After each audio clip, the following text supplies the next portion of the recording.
I don't pretend for people to understand why I'm doing this. Some people think that I'm crazy. Some other people think this is extreme. And I have to admit that it is at least exotic.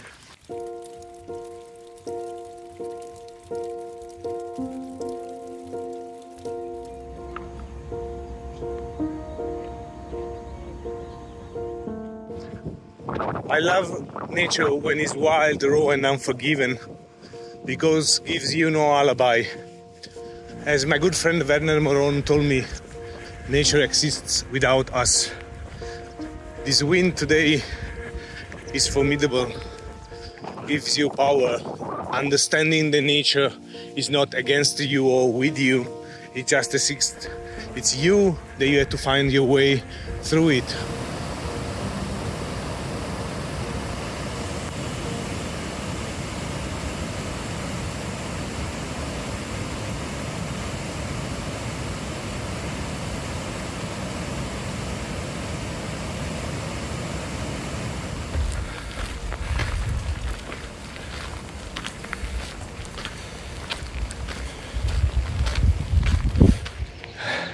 It's a road for horses, not for men. Although I feel like a donkey. Okay, this is a kind of a stream. The road that goes down and then up on the other side like this, and for 3 or 4 kilometers. I didn't expect that. I know it was steep, but this is kind of a lot more. There is no shame in resting, taking breaks, and saying that you can't make it anymore. Nobody's watching, you're alone. The choices you make are for your own good.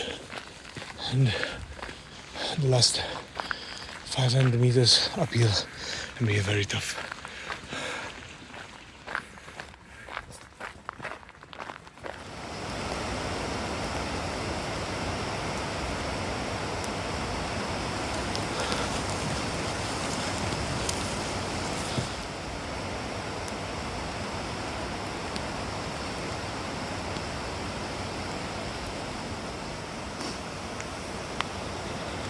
Before leaving, I was speculating with my friend Lucia about the meaning of this practice. And she came out with this keyword that resonated to me a lot, which is exposure. Obviously, I'm exposing my body to the wind and the rain and the sun, so to nature as it is. But it also has a meaning of putting the body at the center of the action and to expose myself as a person to this adventure and to this practice as a functional element of the journey. So not only documenting what I see, but documenting also what I'm doing. And recording these videos is also part of it, to make a better documentation of all the action that compete into the creation of my artworks at the end of the road.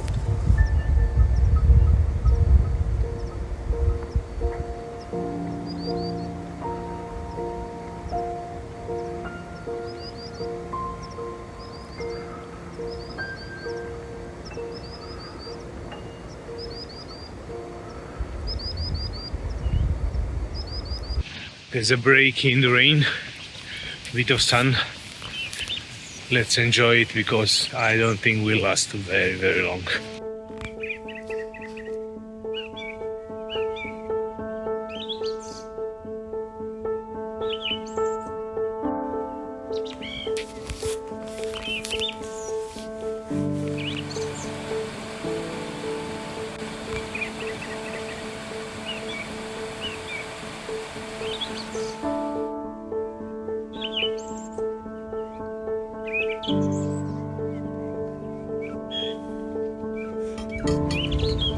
Giorno.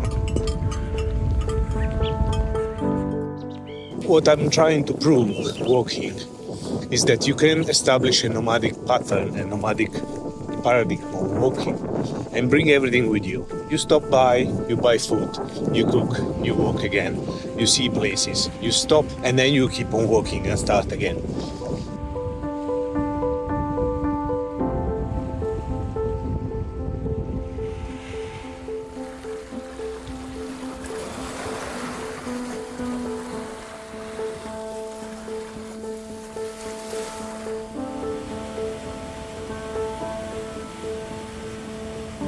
While walking on foot, I managed to contemplate altogether glaciers forming lakes on the mountains and then falling down with these huge waterfalls to the fjords. So in front of me I had the full cycle of water. And suddenly I found myself like a fern between rocks. A small, slow movement in a huge, enormous landscape.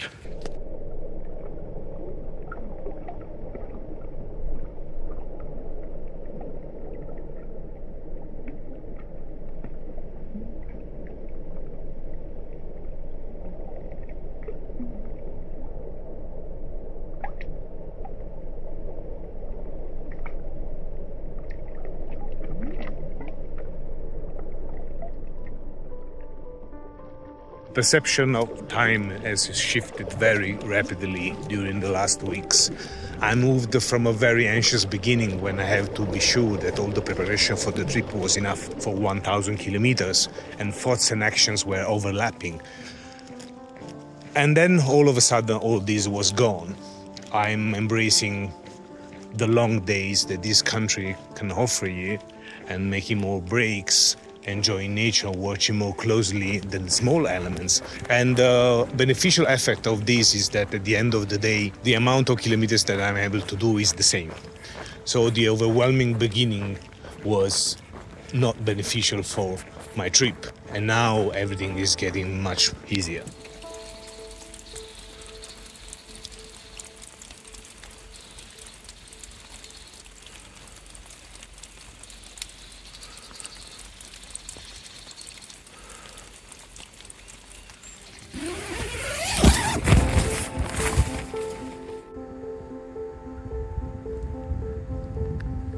I'm start to describe what home means when you are on the road like this, and home is inside the tent.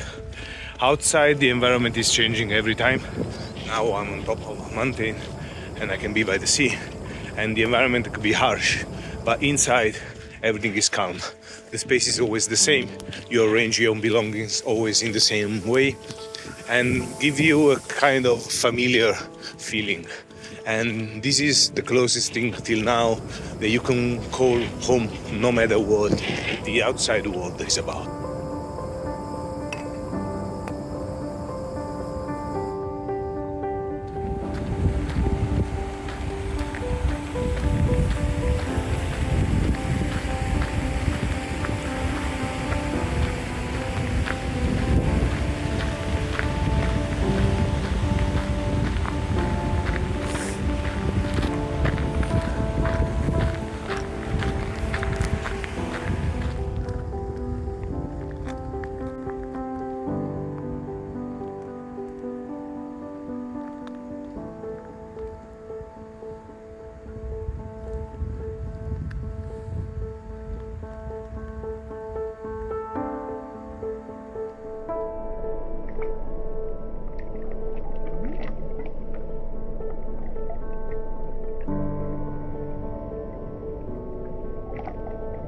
I'm crossing a valley of 80 kilometers without any villages and no human beings around. And it's a good opportunity to embrace wilderness and solitude. I know that people are afraid of being alone, and most of people might not be comfortable about doing a trip like this when you are all alone, and you are. But it's also an opportunity to regain social energies, to empower yourself with the fact that being alone is something that you can embrace and feel your body, feel nature, and go back to life, to the social life we know, with more energies and a bit more passion about interact with people.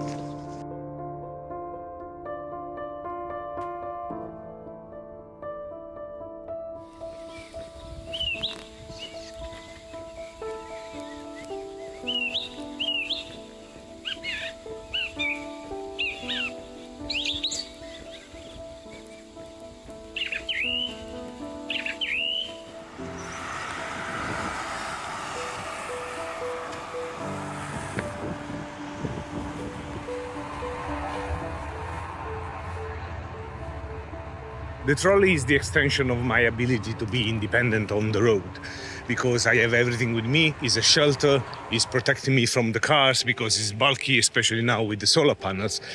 It's also a social tool. People stop with the car, or when I arrive to campsite, people gather and usually ask me, what is it? What are you doing with that? How much it weight? How long can you walk with it? It is really important to have it with me to create interest around my trip.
Walking on foot, I realized that resilience is not a passive attitude of resistance, but is an active ability of collecting energies when they are needed. So sometimes it's much better to give up, learn how to change strategy, rest a bit. Because 1,000 kilometers are long, and you need to be fit to get at the end of the road. So if you need to go on top of a hill, you want to choose between doing in the evenings when you have less energies but the day after you're already there, or you want to save it for the day after when you have more energies in the morning.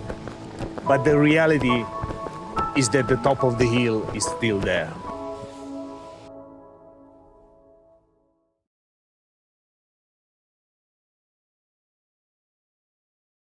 At this point, I'm over 1,000 kilometers on foot. My life will not change, neither yours. I will keep on walking a bit more.